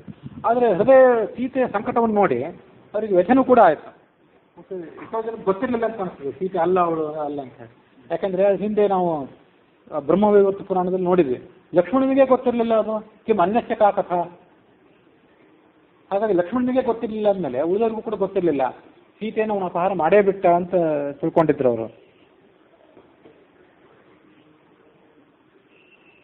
ಅವಳನ್ನು ಆಕಾಶ ಮಾರ್ಗದಲ್ಲಿ ಎತ್ಕೊಂಡು ಹೊರಟೋಗ್ಬಿಟ್ಟ ಅವನು. ಯಾಕಂದ್ರೆ ಅವನ ಕಡೆ ರಥ ಇರಲಿಲ್ಲ, ರಥ ಧ್ವಂಸ ಆಗಿಬಿಟ್ಟಿತ್ತು. ಅದು ರಾಮ ಲಕ್ಷ್ಮಣ ಅಂತ ಅವಳು ಆಕ್ರಂದನ ಮಾಡ್ತಿದ್ದ, ಅವಳನ್ನು ಎತ್ಕೊಂಡು ಆಕಾಶಕ್ಕೆ ಆತ ಹಾರಿದ. ರೇಷ್ಮೆಯ ಹೊಂಬಣ್ಣದ ಸೀರೆಯನ್ನು ಉಟ್ಕೊಂಡಿದ್ದ ಅವಳು. ಆಕಾಶದಲ್ಲಿ ಮಿಂಚಿನಂತೆ ಕಾಣ್ತಾ ಇತ್ತು ಸೀತೆ, ಈತ ಮೋಡದಂತೆ ಕಾಣಿಸ್ತಿದ್ದ. ಅವಳು ತನ್ನ ಶರೀರದ ಮೇಲೆ ಧರಿಸಿದ್ದಂಥ ಹೂಗಳು ಅವೆಲ್ಲ ಚೆಲ್ಲಾಪಿಲ್ಲಿಯಾಗಿ ಬಿದ್ದವು ಆ ಕಡೆ ಈ ಕಡೆ.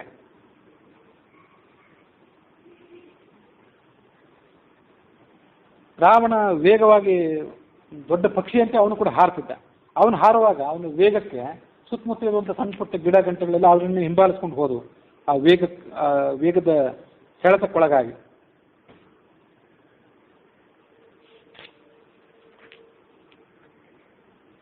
ಅವಳು ಧರಿಸಿದಂಥ ಎಷ್ಟೋ ಆಭರಣಗಳು ಮೈ ಮೇಲಿಂದ ಉದುರಿ ಕೆಳಗೆ ಬಿದ್ದವು. ಆ ಸಂದರ್ಭದಲ್ಲಿ ಅವಳು ಧರಿಸಿದಂಥ ಕಂಠದಲ್ಲಿ ಧರಿಸಿದಂಥ ಹಾರನ್ನು ಕೂಡ ಕೆಳಗೆ ಬಿತ್ತು.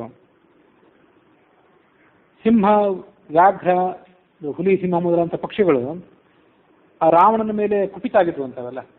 ಕುಪಿತ ಆಗಿ ಅವು ಕೆಳಗಿನಿಂದ ರಾವಣನ ಮಾರ್ಗವನ್ನು ಅನುಸರಣೆ ಮಾಡ್ತಿದ್ವು. ಮುಂದೊಂದು ಕಡೆ ಬರ್ತದೆ, ರಾಮ ಈ ಸೀತೆ ಎಲ್ಲಿ ಹೋದ್ರು ಅಂತ ಅಲ್ಲಿ ಮೃಗ ಪಕ್ಷಿಗಳನ್ನೆಲ್ಲ ಕೇಳಿದ್ನು. ಆವಾಗ ಅವುಗಳಿಗೆ ಬಾಯಿಂದ ಮಾತಾಡ್ಲಿಕ್ಕೆ ಬರದೇ ಇದ್ರು ಕೂಡ ದಕ್ಷಿಣ ದಿಕ್ಕಿನ ಕಡೆ ಮುಖ ಮಾಡಿ ನಿಂತ್ಕೊಂಡವು, ಮೇಲೆ ಆಕಾಶದ ಕಡೆ ನೋಡ್ತಾ ಇತ್ತು. ಅಂದರೆ ಆಕಾಶ ಮಾರ್ಗದ ಮೂಲಕವಾಗಿ ದಕ್ಷಿಣ ದಿಕ್ಕಿನ ಕಡೆಗೆ ಆಕೆಯನ್ನು ಒಬ್ಬ ಯಾರೋ ಎಳ್ಕೊಂಡು ಹೋದ ಅಂತವು ಲಕ್ಷ್ಮಣ ರಾಮನಿಗೆ ಸೂಚನೆ ಕೊಟ್ಟವು ಅಂತಿದೆ. ಅದರಂತೆ ಇಲ್ಲೂ ಕೂಡ ಅವು ಕೆಳಗಡೆ ಭೂಮಿ ಮೇಲೆ ಆತನನ್ನು ಹಿಂಬಾಲಿಸ್ಕೊಂಡು ಹೋಗ್ತಿದ್ದವು. ಸೂರ್ಯ ತನ್ನ ಸ್ವಾಭಾವಿಕವಾದಂಥ ಕಾಂತಿಯನ್ನೇ ಕಳ್ಕೊಂಡ್ಬಿಟ್ಟಿದ್ದ. ನಾಸ್ತಿ ಧರ್ಮ ಕುತಃ ಸತ್ಯಂ ನಾರ್ಜವಂ ನಾನೃಶಂಸತ ಯತ್ರ ರಾಮಸ್ಯ ವೈದೇಹೀಂ ಭಾರ್ಯಾಂ ಹರತಿ ರಾವಣ. ಎಲ್ಲ ಪ್ರಾಣಿಗಳು ಗುಂಪು ಗುಂಪಾಗಿ ಒಂದು ಕಡೆ ಕೂತ್ಕೊಂಡು ಹೀಗೆ ಮಾತಾಡ್ಕೊತಾ ಇದ್ವು. ಪ್ರಾಣಿಗಳು ಅಂದರೆ ಚತುಷ್ಪಾದ ಪ್ರಾಣಿಗಳು ಇರ್ಬೋದು, ಅಥವಾ ಮನುಷ್ಯರ ಇತ್ಯಾದಿಗಳು ಇದ್ದಿರಬಹುದು, ಅಥವಾ ಚತುಷ್ಪಾದ ಪ್ರಾಣಿಗಳೇ ಕೆಲವು ಜ್ಞಾನಿಗಳಾದಂಥವ್ರು, ಮನುಷ್ಯರ ಭಾಷೆಯನ್ನು ಬಲ್ಲಂಥವ್ರು ಏನು ಮಾತಾಡ್ತಿದ್ರು. ರಾಮನ ಪತ್ನಿಯಾದಂಥ ಸೀತೆಯನ್ನು ರಾವಣ ಎಳ್ಕೊಂಡು ಹೊರಟಿದ್ದಾನೆ. ಹಾಗಾದ್ರೆ ನಿನ್ನ ಧರ್ಮಕ್ಕೆ ಏನು ಬೆಲೆ ಇದೆ? ನಾಸ್ತಿ ಧರ್ಮ, ಸತ್ಯಕ್ಕಾದರೂ ಏನು ಬೆಲೆ ಇದೆ? ನಾ ಆರ್ಜವಂ ನಾನೃಶಂಸತ, ಜಗತ್ತಿನಲ್ಲಿ ಆರ್ಜವ, ಸರಳವಾಗಿ ಪ್ರಾಮಾಣಿಕನಾಗಿ ಬದುಕಿದ್ದಕ್ಕೆ ಏನು ಬೆಲೆ ಇದೆ? ನ ಅನುಶಂಸತ, ಎಲ್ಲ ಪ್ರಾಣಿಗಳನ್ನ ತನ್ನ ಬಂಧು ಬಳಗದಿವರು ಅಂತ ಅನುಕಂಪೆಯಿಂದ ಕಾಣ್ತಿದ್ನಲ್ಲ ರಾಮ, ಅದಕ್ಕಾದ್ರೂ ಏನು ಬೆಲೆ ಇದೆ? ಎಲ್ಲ ವ್ಯರ್ಥ ಆಗಿ ಹೋಯ್ತಲ್ಲ ಅಂತ ಅವುಗಳು ಮಾತಾಡ್ಕೊಳ್ತಾ ಇದ್ವು. ವನದೇವತೆಗಳೆಲ್ಲ ಭಯದಿಂದ ನಡಗಿದ್ರಂತೆ ರಾವಣನ ಸಿಟ್ಟಿಗೆ. ಅವಳು ಹಾ ರಾಮ ಲಕ್ಷ್ಮಣ ಅಂತ ಮಧುರವಾಗಿ ಆಕ್ರಂದನ ಮಾಡ್ತಾ ಇದ್ದು ಭೂಮಿಯ ಕಡೆ ನೋಡ್ತಿದ್ಲು. ಅವಳನ್ನು ಆಕಾಶ ಮಾರ್ಗದ ಮೂಲಕವಾಗಿ ಅವನು ಅಪಹಾರ ಮಾಡಿಕೊಂಡು ಹೋದ. ಅಲ್ಲಿಗೆ 52ನೇ ಸರ್ಗ ಮುಕ್ತಾಯ ಆಗಿದೆ. ಅವಳು ರಾವಣನಿಗೆ ಆಕಾಶದಲ್ಲೇ ಮುಂದಿನ ಮಾತು ಹೇಳಿದ್ಲಂತೆ, ರಾಮ ಲಕ್ಷ್ಮಣರು ಇಲ್ಲದೇ ಇದ್ದಾಗ ಕಳ್ಳನಂತೆ ಬಂದು ನನ್ನನ್ನು ಅಪಹಾರ ಮಾಡ್ಕೊಂಡು ಹೋಗ್ತಾ ಇದ್ದಿ, ನಿನಗೆ ನಾಚಿಕೆ ಆಗಬೇಕಾಗಿತ್ತು. ಆ ಮಾಯಾಮೃಗವನ್ನು ಸೃಷ್ಟಿ ಮಾಡಿದವನು ನೀನೇ, ನನಗೆ ಇದೀಗ ಅರ್ಥ ಆಗ್ತಿದೆ. ದೊಡ್ಡ ಪರಾಕ್ರಮಿ, ದೊಡ್ಡ ವಂಶದಲ್ಲಿ ಹುಟ್ಟಿದವನು ಅಂತ ಹೇಳ್ಕೊಳ್ತಾ ಇದ್ದಿ. ನಿನ್ನ ಪರಾಕ್ರಮ ಎಂಥದ್ದು ಅನ್ನೋದನ್ನು ನಾನೀಗ ನೋಡಿದೆ. ಆ ಮುದಿಯಾದಂತಹ ಪಕ್ಷಿಯನ್ನು ಕೊಂದಿ ನೀನು. ರಾಮ ಇದ್ದಾಗ ಆತನನ್ನು ಎದುರಿಸಿ ಯುದ್ಧ ಮಾಡಿ ನೀನು ಈ ಕಾರ್ಯವನ್ನು ಮಾಡಬೇಕಾಗಿತ್ತು. ಇಂಥ ಕಾರ್ಯ ಮಾಡಿದರೂ ಕೂಡ ನಿನಗೆ ನಾಚಿಕೆ ಬರ್ತಿಲ್ಲ. ಒಂದು ಕ್ಷಣ ಹಾಗೆ ನಿಲ್ಲಬೇಕಾದ್ರೆ, ನಿಲ್ಲು ಧೈರ್ಯ ಇದ್ದಿದ್ದಾದ್ರೆ, ಪರಾಕ್ರಮ ಇದ್ದಿದ್ದಾದ್ರೆ, ರಾಮಲಕ್ಷ್ಮಣರು ಬಂದರೆ ನೀನು ನಿನ್ನ ಸೇನಾ ಸಮೇತನಾಗಿ ನಾಶ ಹೊಂದಿ ಬಿಡ್ತೀವಿ.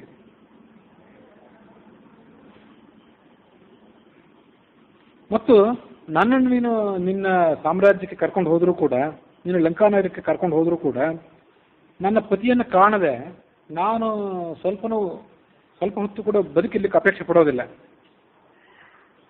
ಹಾಗಾಗಿ ನೀನು ನನ್ನನ್ನು ಅಪಹಾರ ಮಾಡ್ಕೊಂಡು ಹೋದ್ರೂ, ಸೆಳೆದುಕೊಂಡು ಹೋದ್ರೂ ಅದರಿಂದ ನಿನಗೆ ಯಾವ ಲಾಭವೂ ಇಲ್ಲ ಅಂದವಳು. ವಿಷ ಕುಡಿದಂಥ ಮನುಷ್ಯ ಹೆಚ್ಚು ದಿವಸ ಬದುಕೋದಿಲ್ಲ.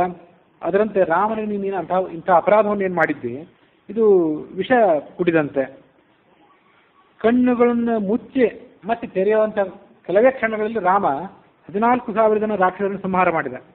ಇನ್ನು ನಿನ್ನ ಗತಿ ಏನಾಗಬಹುದು ನೋಡು ಅಂತ ಅವಳು ರಾವಣನಿಗೆ ಎಚ್ಚರಿಸಿದಳು. ಅಲ್ಲಿಗೆ 53ನೇ ಸರ್ತಿ ಮುಕ್ತಾಯ ಆಗಿದೆ. 54ರಲ್ಲಿ ಅವಳು ಹಾಗೆ ಆಕಾಶ ಮಾರ್ಗದಿಂದ ರಾವಣ ಅವಳನ್ನು ಎಳ್ಕೊಂಡು ಹೊರಟಾಗ ಅವಳು ಕೆಳಭಾಗದಲ್ಲಿ ನೋಡಿಲ್ಲ. ದೃಷ್ಟಿಯೆಲ್ಲ ಕೆಳಗಡೆನೇ ಇತ್ತು, ಯಾರು ಕಾಣ್ತಾರೇನೋ ಅಂತ. ರಾವಣನ ದೃಷ್ಟಿ ಮುಂದೆ ಇತ್ತು, ಲಂಕಾನಗರದ ಕಡೆ. ಕೆಳಭಾಗದ ಅವಳು ನೋಡಿದಾಗ ಅಲ್ಲಿ 5 ಜನ ವಾನರರು ಕಾಣಿಸಿದ್ರು ಅವಳಿಗೆ. 5 ಜನ ಕಪಿಗಳು ಕಾಣಿಸಿದ್ರು. ಅಲ್ಲಿ ಅವಳು ಏನು ಮಾಡಿದ್ದಂದ್ರೆ, ತನ್ನ ಹೊಂಬಣ್ಣದ ಉತ್ತರೀಯ ಮೇಲೆ ಹೊತ್ಕೊಳ್ಳುವಂಥ ವಸ್ತ್ರ, ಅದರಲ್ಲಿ ಒಂದಿಷ್ಟು ಆಭರಣಗಳನ್ನು ಎರಡನ್ನು ಕೂಡ ಅವಳು ಕೆಳಗೆ ಬಿಸಾಕಿದ್ಲು. ರಾಮನಿಗೆ ಈ ಸಂಗತಿಯನ್ನು ಅವ್ರು ತಿಳಿಸ್ಬೋದು, ಆ ಕಪಿಗಳಾದರೂ ತಿಳಿಸ್ಬೋದು ಅಂತ ಅವಳಿಗೊಂದು ಏನೋ ಆಸೆ ಇತ್ತು. ರಾವಣ ಅದನ್ನು ಗಮನಿಸಲಿಲ್ಲ, ಯಾಕಂದ್ರೆ ಮುಂದೆ ಹೋಗಬೇಕಾಗಿತ್ತು ಅವನಿಗೆ. ಆ ಕಪಿಗಳು ತಮ್ಮ ಕಣ್ಣನ್ನು ಮಿಟುಕಿಸದೆ ನೋಡ್ತಾ ಇದ್ರು ಮೇಲಿಂದ, ಇದೇನು ದೃಶ್ಯ, ಯಾರುಗಳು ಯಾರನ್ನ ಅಪಹಾರ ಮಾಡ್ಕೊಂಡು ಹೋಗ್ತಿದ್ದಾರೆ ಅಂತ ಅದನ್ನೆಲ್ಲ ಅವ್ರು ಗಮನಿಸಿದ್ರು. ಆತ ಲಂಕಾಪಟ್ಟಣದ ಕಡೆ ಧಾವಿಸಿಬಿಟ್ಟ.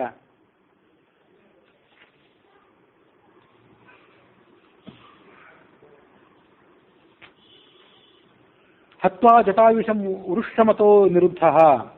ಆ ಜಟಾಯು ಪಕ್ಷಿಯನ್ನು ಹೆಚ್ಚು ಕಡಿಮೆ ಕೊಂದು ಹಾಕಿಬಿಟ್ಟಿದ್ದ. ಇನ್ನೇನು ಸ್ವಲ್ಪ ಜೀವ ಮಾತ್ರ ಅದಕ್ಕೆ ಉಳಿದಿತ್ತು. ರಾಮ ಬಂದ ಮೇಲೆ ಅದು ತೀರ್ಕೊಂಡಿತ್ತು ಅಂತ ನಾವು ಗಮನಿಸಬೇಕು. ಆದರೆ ಆಚಾರ್ಯರು ಅದನ್ನು ತಾತ್ಪರ್ಯ ನಿರ್ಣಯದಲ್ಲಿ ಹತ್ವ ಕೊಂದು ಹಾಕಿಬಿಟ್ಟ ಅಂತ ಹೇಳ್ತಾರೆ. ಅದ್ರ ಮುಂದಿನ ಶ್ಲೋಕದಲ್ಲಿ ಹೀಗಿದೆ: ಮಾರ್ಗೇ ವ್ರಜಂತಮ ಅಭಿಯಾಯ ತಥೋ ಹನುಮಾನ್ ಸಂವಾರಿತೋ ರವಿಸುತೇನ ಚ ಜಾನಮಾನಃ ದೈವಂ ತು ಕಾರ್ಯಮಥ ಕೀರ್ತಿಂ ಅಭೀಪ್ಸಮಾನಃ ರಾಮಸ್ಯ ನೈನಮಹನತ್ ವಚನಾತ್ ಧರೇಶ್ಚ. ಅಲ್ಲಿ 5 ಜನ ಕಪಿಗಳು ಯಾರಂದ್ರೆ ಸುಗ್ರೀವ, ಹನುಮಂತ ಮತ್ತೆ ಜಾಂಬು ಅಂತ ಇದ್ದಿರಬೇಕು. ಹೀಗೆ ಮತ್ತೆ ಹನುಮಂತನಿಗೆ ಸಂಬಂಧಪಟ್ಟಂಥವ್ರು ಕೇಸರಿ ಮೊದಲಾದಂಥ ಕಪಿಗಳು ಯಾರಾದ್ರೂ ಇದ್ದಿರಬೇಕು. 5 ಜನ ಯಾರು ಅಂತ ಅಲ್ಲಿಲ್ಲ. ಅದು ಮುಂದೆ ಒಂದ್ಸರಿ ನಾವು ಬಂದಾಗ ನೋಡ್ಬೋದು. ಮುಂದೆ ಓದಿದ್ರು ನನಗೂ ನೆನಪಿಲ್ಲ.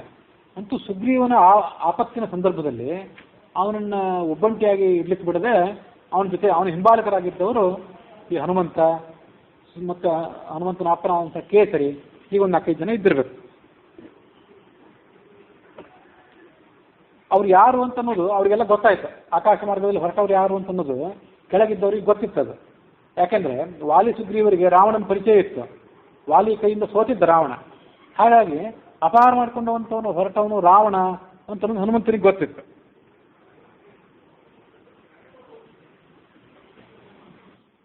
ಅಭಿಯಾಯ ತಥೋ ಹನುಮಾನ್, ಸ್ವಲ್ಪ ಮುಂದೆ ಹೋದಂತೆ ಹನುಮಂತ. ಅವನು ಹಿಡಿದು ಬಿಡಬೇಕು ರಾವಣನನ್ನು, ಈಗಲೇ ಅವನನ್ನು ತಡಿಬೇಕು ಅಂತ ಹೊರಟ ಅವನು. ಆದರೆ ಹೊರಟನಾದರೂ ಕೂಡ ಮುಂದುವರಿಲಿಲ್ಲ ಮತ್ತೆ. ಯಾಕೆಂದ್ರೆ ಸಂವಾರಿತೋ ರವಿಸುತೇನ, ಸೂರ್ಯಪುತ್ರನು ಅಂತ ಸುಗ್ರೀವ ಆ ಹನುಮಂತನನ್ನು ತಡೆದ. ಈಗಾಗಲೇ ನಮಗೆ ವಾಲಿಯ ವೈರ ಇದೆ, ಮತ್ತೊಮ್ಮೆ ಈ ರಾವಣನ ವೈರ ಬೇರೆ ಕಟ್ಕೊಂಡು ನಾವು ತೊಂದರೆಗೊಳಗಾಗಬಾರದು. ಹಾಗಾಗಿ ಈ ಕಾರ್ಯ ನಾವು ಈಗ ಮಾಡೋದು ಬೇಡ ಅಂತ ಸುಗ್ರೀವ ತಡೆದ. ಇದಷ್ಟೇ ಅಲ್ಲದೆ ಅವನು ಸರ್ವಜ್ಞ ಆದ್ದರಿಂದ ಸುಮ್ಮನೆ ಇದ್ದ ಅಂತ ಹೇಳ್ತೀವಿ ತಾತ್ಪರ್ಯದನ್ನೇ. ದೈವಂತು ಕಾರ್ಯ ಮತ್ತು ಕೀರ್ತಿಮ ಅಭೀಪ್ಸಮಾನಃ. ರಾವಣನ ಹತ್ಯೆ ರಾಮನ ಕೈಯಿಂದ ಆಗಬೇಕಾಗಿತ್ತು. ರಾಮನ ಮಾತೇ ಆಗಿತ್ತು, ವಚನಾತ್ ಧರೇಶ್ಚ, ನನ್ನ ಕೈಯಿಂದ ನಿಮಗೆ ಮರಣ ಅಂತ ಇತ್ತು ಅವರಿಗೆ. ಹಾಗಾಗಿ ಅವನ ಸಾವು ಮತ್ತು ಸೀತೆ ಬಿಡುಗಡೆ ಇದೆಲ್ಲ ರಾಮನ ಕೈಯಿಂದ ಆಗಬೇಕು. ಭಗವಂತನಿಗೆ ಆ ಕೀರ್ತಿ ಸಲ್ಲಬೇಕು ಅಂತ ಅವನು ಸುಮ್ಮನೆ ಇದ್ದ. ನಡುವೆ ತನ್ನ ಪ್ರಯತ್ನ ಮಾಡಿದ. ತನಗಿಂತ ಹಿರಿಯನಾದವನು, ರಾಜನ ಸದಸ್ಯನಾದವನು ಸುಗ್ರೀವ, ಆತ ತರದ ಮೇಲೆ ಸುಮ್ಮನೆ ಇದ್ದ. ಎಲ್ಲ ಗೊತ್ತಿದ್ರೆ ಕೀರ್ತಿ ರಾಮನಿಗೆ ಸಲ್ಲಬೇಕು, ರಾಮನೇ ರಾವಣನ ಕೊಲ್ಲಬೇಕು ಅಂತ ಆದ್ಮೇಲೆ ಸ್ವಲ್ಪ ಹಿಂಬಾಲಿಸಿ ಆದರೂ ಯಾಕೆ ಹೋದ, ಸುಮ್ಮನೆ ಇದ್ಬಿಡ್ಬೋದಿತ್ತಲ್ಲ ಅಂತಂದರೆ ಮನುಷ್ಯ ತನ್ನ ಪ್ರಯತ್ನವನ್ನು ತಾನು ಮಾಡಬೇಕು, ಮೊದಲು ಅದನ್ನು ಪ್ರತಿಭಟಿಸಬೇಕು. ಸೀತಾಪಹರಣವನ್ನು ಪ್ರತಿಭಟಿಸಬೇಕು, ಅದು ಒಂದು ಧರ್ಮ, ಅದಕ್ಕೆ ಅದನ್ನು ಪ್ರತಿಭಟಿಸಿದೆ. ಆದರೆ ಆ ರಾಜನಂತ ಸುಗ್ರೀವ ರಾಜಪಟ್ಟಕ್ಕೆ ಅವನು ಏರಿರಲಿಲ್ಲ, ಇನ್ನೂ ಅದು ವಿಷಯ ಬೇರೆ, ಮುಂದೆ ಯಾವಾಗೋ ಏರ್ತಾನೆ. ಹಿಂದೆ ರಾಜನೇ ಆಗಿದ್ದವನು ವಾಲಿಯ ಸಿಟ್ಟಿಗೆ ಪಾತ್ರಕ್ಕಿಂತ ಮೊದಲು. ಹಾಗಾಗಿ ಸುಗ್ರೀವ ಹೇಳಿದ್ರೆ ಸುಮ್ಮನೆ ಇದ್ದ. ಇದು ಮಹಾಭಾರತವನ್ನು ಹೀಗೆ ಬರ್ತದೆ. ದ್ರೌಪದಿ ಮೇಲೆ ಅತಿಕ್ರಮ ನಡೆದಾಗ ಭೀಮ ಅದನ್ನು ಪ್ರತಿಭಟಿಸಲಿಕ್ಕೆ ಹೋಗಿದ್ದ, ಯಾಕೆಂದ್ರೆ ತನ್ನ ಕರ್ತವ್ಯ. ಆದರೆ ಧರ್ಮರಾಜ ಸುಮ್ಮನೆ ಇರು ಅಂತ ಹೇಳಿದ್ರೆ ಸುಮ್ಮನೆ ಕೂತ್ಕೊಂಡ. ಅವ್ನು ಹಿರಿಯ ಧರ್ಮರಾಜ, ಅವನ ಮಾತನ್ನು ಕೇಳಬೇಕು ಅಂತ ಸುಮ್ಮನೆ ಇದ್ದ. ಅದಕ್ಕೆ ಒಂದು ಕಾಲ ಇದೆ, ಮಹಾಭಾರತ ಯುದ್ಧ ನಡೆದಾಗ ಈ ಈಗ ಕೊಂದರೆ ಬರೆಯೋ ದುರ್ಯೋಧನ ಕೊಲ್ಲಬೇಕಾಗ್ತದೆ, ಮುಂದೆ ಕೊಂದರೆ ಎಲ್ಲರನ್ನೂ ಸಾಮೂಹಿಕವಾಗಿ ಕೊಲ್ಲಬಹುದು, ಎಲ್ಲರೂ ಕೈಗೆ ಸಿಗ್ತಾರೆ ಆವಾಗ ಅಂತ ಸುಮ್ಮನೆ ಇದ್ದ. ಅಷ್ಟಾದರೂ ತನ್ನ ಕರ್ತವ್ಯವನ್ನು ಮಾಡಿದೆ, ಪ್ರತಿಭಟಿಸಿ ತನ್ನ ಕರ್ತವ್ಯವನ್ನು ಮಾಡಿದ. ಹಾಗೆ ಇಲ್ಲೂ ಕೂಡ ಅವಳು ರಕ್ಷಣೆ ಮಾಡಬೇಕು ಅಂತ ತನ್ನ ಕರ್ತವ್ಯವನ್ನು ಆತ ಮಾಡಿ ಸುಮ್ಮನೆ ಇದ್ದ. ಆದರೆ ಜಟಾಯುವಿಗೆ ಅದೆಲ್ಲ ಗೊತ್ತಿರಲಿಲ್ಲ, ಅಷ್ಟು ಸರ್ವಜ್ಞ ಅಲ್ಲ ಅದು. ರಾಮ ವಿಷ್ಣುವಿನ ಅವತಾರ ಅಂತ ಸಂಗತಿ ಎಲ್ಲ ಅದಕ್ಕೆ ಗೊತ್ತಿದ್ದಿರ್ಬೋದಾದರೂ ಕೂಡ ಮುಂದೆ ನಡೀಬೇಕಾದ್ದೆಲ್ಲ ಅದಕ್ಕೆ ಗೊತ್ತಿರಲಿಲ್ಲ. ಮತ್ತು ಎಲ್ಲಕ್ಕಿಂತ ಹೆಚ್ಚಾಗಿ ಅದರ ಅಂತ್ಯಕಾಲ ಸಮೀಪಿಸಿತ್ತು, ಅದು ಬುದ್ಧವಾಗಿತ್ತು. ಅಂತ್ಯಕಾಲ ಸಮೀಪಿಸಿತ್ತಾದ್ದರಿಂದ ಅದು ರಾವಣನನ್ನು ಪ್ರತಿಭಟಿಸಿದ ತನ್ನ ಅಂತ್ಯವನ್ನು ಕಂಡಿತ್ತು. ಹನುಮಂತಂದು ಹಾಗಿರಲಿಲ್ಲ.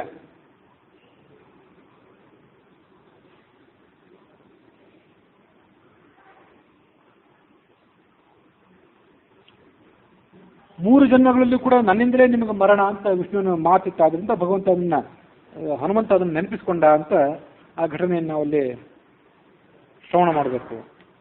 ಆಕಾಶ ಮಾರ್ಗದಿಂದ ಪಂಪಾ ಕ್ಷೇತ್ರವನ್ನು ದಾಟಿದ. ಪಂಪಾ ಕ್ಷೇತ್ರ ಅಂದರೆ ಇವತ್ತು ಋಷಿಮುಖ, ಬಳ್ಳಾರಿ ಸುತ್ತಮುತ್ತಲಿರುವಂಥ ಜಾಗ ಏನಿದೆ ಅದು ಕಪಿಗಳ ವಾಸಸ್ಥಾನ, ಅದನ್ನೆಲ್ಲ ಆತ ದಾಟಿದ. ಹಲವಾರು ಅರಣ್ಯಗಳನ್ನ, ಪರ್ವತಗಳನ್ನೆಲ್ಲ ದಾಟಿದ. ಸಮುದ್ರವನ್ನು ಸಮೀಪಿಸಿದ. ರಾವಣ ಆ ಸಮುದ್ರವನ್ನು ದಾಟುವಾಗ ಸಮುದ್ರ ಎಲ್ಲ ಸ್ತಬ್ಧ ಆಗಿಬಿಡ್ತಂತೆ, ಅಲೆಗಳೇ ಮೇಲೆ ಬರಲಿಲ್ಲ, ಮೀನುಗಳೆಲ್ಲ ಅಲ್ಲೇ ಸ್ತಬ್ಧ ಆಗಿಬಿಡ್ತಿದ್ರು, ಎಲ್ಲಿದ್ದರು ಅಲ್ಲಲ್ಲೇ. ರಾವಣನ ಭಯ ಎಲ್ಲ ಕಡೆನೂ ಕೂಡ. ಸಿದ್ಧಚಾರಣರೆಲ್ಲ ಇಲ್ಲಿಗೆ ಮುಗಿತು ರಾವಣನ ಕಥೆ ಅನ್ಕೊಂಡ್ರು. ಲಂಕಾಪಟ್ಟಣಕ್ಕೆ ಬಂದ ಅವನು. ಅವಳನ್ನು ಅಂತಃಪುರದ ಒಂದು ಭಾಗದಲ್ಲಿ ಇರಿಸಿದ. ಭಯಂಕರವಾದಂಥ ಪಿಶಾಚಿಗಳನ್ನು, ರಾಕ್ಷಸರನ್ನೇ ಅಂತಲ್ಲ, ಪಿಶಾಚಿಗಳನ್ನೇ ಅವಳ ರಕ್ಷಣೆಗೆ ನಿಯಮಿಸಿದ. ಇವಳನ್ನು ನೋಡಲಿಕ್ಕೆ ಯಾವ ಸ್ತ್ರೀಯನ್ನಾಗಲಿ ಪುರುಷನನ್ನಾಗಲಿ ಬಿಡಬಾರದು ನನ್ನ ಅನುಮತಿ ಇಲ್ಲದೆ. ಇವಳಿಗೆ ಏನು ಬೇಕೋ ಅದನ್ನೆಲ್ಲ ಕೊಡಿ, ಮುತ್ತು ರತ್ನ ಸುವರ್ಣಾಭರಣ ವಸ್ತ್ರಗಳು ಏನು ಬೇಕೋ ಅದನ್ನೆಲ್ಲ ಕೊಡಿ. ಅವಳು ತನ್ನ ಮನಸ್ಸನ್ನು ಕರಗಿಸಿ ನನ್ನನ್ನು ಸಮೀಪಿಸಬೇಕು. ಆ ಥರ ಮಾಡಿ ಅವಳಿಗೆ ಯಾರಾದರೂ ಅಪ್ರಿಯ ಏನಾದರೂ ಮಾಡಿದರೆ, ಕೇಡು ಮಾಡಿದರೆ ಅವರ ಕಥೆ ಮುಗಿತು ಅಂತ ತಿಳ್ಕೊಳ್ಳಿ ಅಂತ ಅವರಿಗೆಲ್ಲ ಎಚ್ಚರಿಕೆ ಕೊಟ್ಟ. ಮುಂದೆ ಏನು ಮಾಡಬೇಕು ಅಂತ ಆಲೋಚನೆ ಮಾಡಿ ಅವನು ತನ್ನ ಅರಮನೆಗೆ ಬಂದ.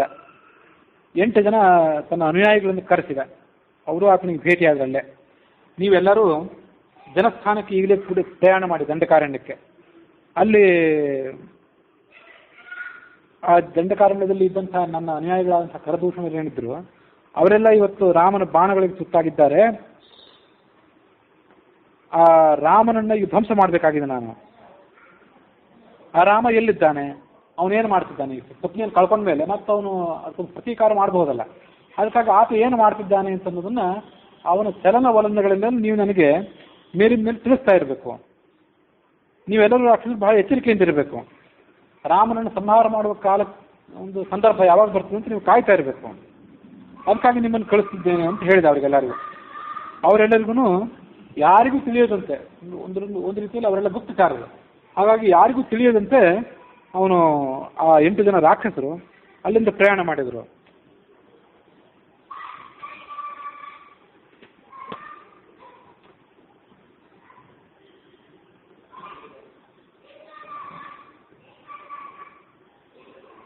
ಉತ್ತರೀಯೇ ಬಬಂಧಾತ ಪ್ರತಿ ಸ್ವಾಭರಣಾನಿ ಚ. ಆನಂದರಾಮಣ್ಣ ಹೇಗೆ ಹೇಳ್ತದೆ, ತನ್ನ ಉತ್ತರೀಯದಲ್ಲಿ ಆಭರಣಗಳನ್ನೆಲ್ಲ ಕಟ್ಟಿಲ್ಲ. ಅವಳಲ್ಲಿ ಕೆಳಗೆ ಆ ಆಭರಣಗಳೆಲ್ಲ ಕೆಳಗೆ ಬಿಸಾಕಿದಳು. ಪ್ರಾಕ್ಷಿಪತ್ ಕಪಿ ಮಧ್ಯೆ ಸೂಚನಾರ್ಥಂ ರಘುತ್ತಮಂ. ರಾಮನಿಗೆ ಇದನ್ನು ತಿಳಿಸಿ ಅಂತ ಅವಳಿಗೆ ಸಂಕೇತ ಇತ್ತು, ಅದಕ್ಕಾಗಿ ಹಾಕಿಲ್ಲ. ತಥೋ ದಶಾಸ್ತ್ಯಸ್ತಾಂ ನೀತ್ವ ಹಿ ಅಶೋಕೆ ಸನ್ನಿವೇಶಯತ್. ಅದು ಅಶೋಕ ಅಂತ ವನ ಅದ. ಅಶೋಕ ವನದಲ್ಲಿ ಶಿಂಶುಪ ಅಂತ ಒಂದು ವೃಕ್ಷ, ಅದು ಕೆಳಗೆ ಕೂಡಿಸಿದ್ದ. ದದರ್ಶ ಶಿಂಶುಪ ವೃಕ್ಷ ಮೂಲಸ್ಥಿತ ರಮಾಕೃತಿ ಅಂತ ತಾತ್ಪರ್ಯ ಮುಂದೆ ಬರ್ತದೆ. ವೃಕ್ಷ ಯಾವುದು? ಶಿಂಶುಪ. ವನ ಯಾವುದು? ಅಶೋಕ. ಅಶೋಕ ವೃಕ್ಷ ಅಲ್ಲ. ಕೆಲವು ಸರಿ ಹಾಗೆ ನಾವು ಆಕಸ್ಮಿಕವಾಗಿ ಹೇಳ್ಬಿಡ್ತೇವೆ. ಅಶೋಕ ವನದಲ್ಲಿ ಶಿಂಶುಪ ವೃಕ್ಷದ ಕೆಳಗೆ ಅವಳನ್ನು ಪ್ರಾರ್ಥನೆ ಮಾಡಿದ. ಅವಳೇನು ಅವನ ಪ್ರಾರ್ಥನೆಗೆ ಸೊಪ್ಪು ಹಾಕಲಿಲ್ಲ. ಅವಳ ರಕ್ಷಣೆಗಾಗಿ ಸಾವಿರಾರು ಜನ ರಾಕ್ಷಸಿಯರನ್ನು ನಿಲ್ಲಿಸಿ ತನ್ನ ಅರಮನೆಗೆ ಪ್ರವೇಶ ಮಾಡಿದ ಅನ್ನೋಲ್ಲಿಗೆ ವಾಲ್ಮೀಕಿ ರಾಮಾಯಣದ ಅರಣ್ಯಕಾಂಡದ 54ನೇ ಸರ್ಕ ಸಮಾಪ್ತ ಆಗಿದೆ.